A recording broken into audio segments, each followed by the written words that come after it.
Well, good morning, good afternoon, or good evening, everybody. Welcome back to my YouTube channel. For this week's video, I am outside in my workshop. A few weeks ago, I made a video about enlarging this workshop by annexing the room next to it.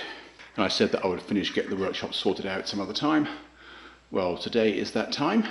You may notice that the radial arm saw has already gone. That was recycled last week, along with a whole load of other scrap metal that I had. And I am out here today to finish the job.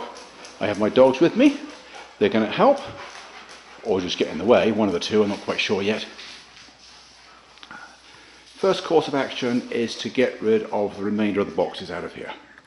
So let me do that, and I will be right back. Well, I've cleared all this space, and I've moved all the plywood and other sheet material over to this side of the room, where it will stay, and I'll be adding to it as I buy the supply for the next railroad build. I've moved this cabinet out away from the wall. Eventually I'm just going to break it up and get rid of it, but for the rest of this morning it's going to serve as a workbench. I'm going to be putting shelves on this wall to give myself some more storage. I have 4 of these 72-inch wall tracks. They were previously used to support my railroad in the previous house. I only had 3 of the brackets the length I needed, and I wanted 17 more. Unfortunately, as I completed the order, I realized I'd ordered the wrong color. I ordered black instead of white, but not to worry, it's only a workshop. I could paint them, but I can't be bothered, they'll just be black. Well, I now have the vertical tracks on the wall. Didn't take very long. This range of wall tracks and brackets is the John Sterling dual track range. It's available at Menards, and if there's no Menards in your area, you can get it mail order, and the shipping is very reasonable.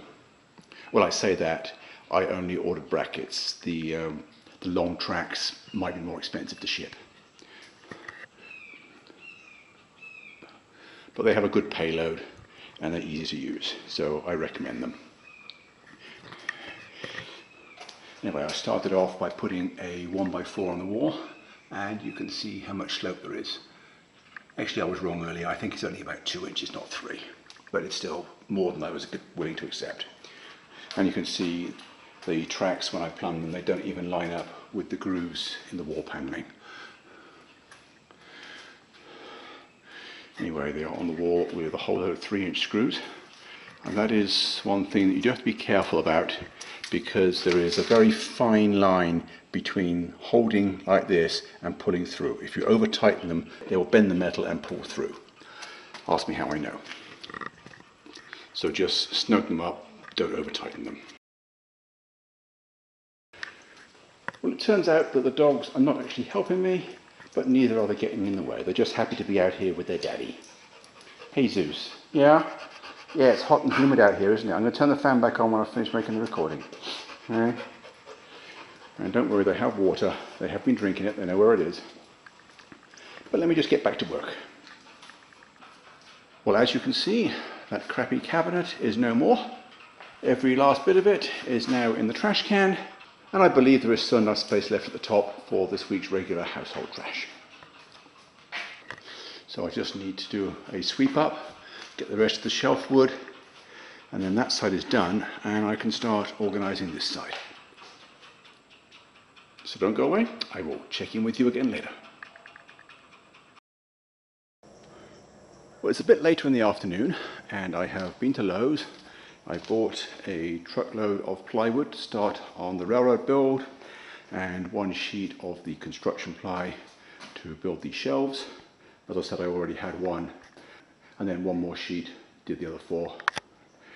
I'm using the 11-inch brackets for 12-inch shelves, which is just about perfect.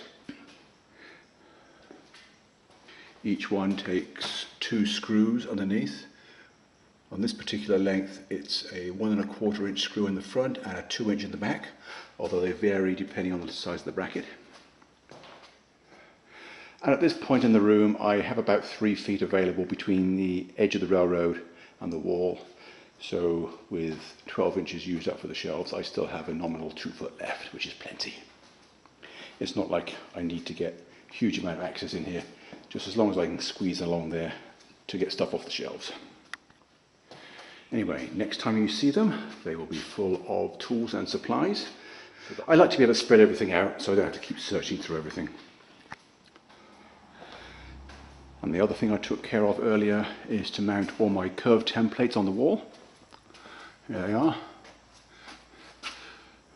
Of course they're not symmetrical because I have to put the screws in where the studs are, but that doesn't matter.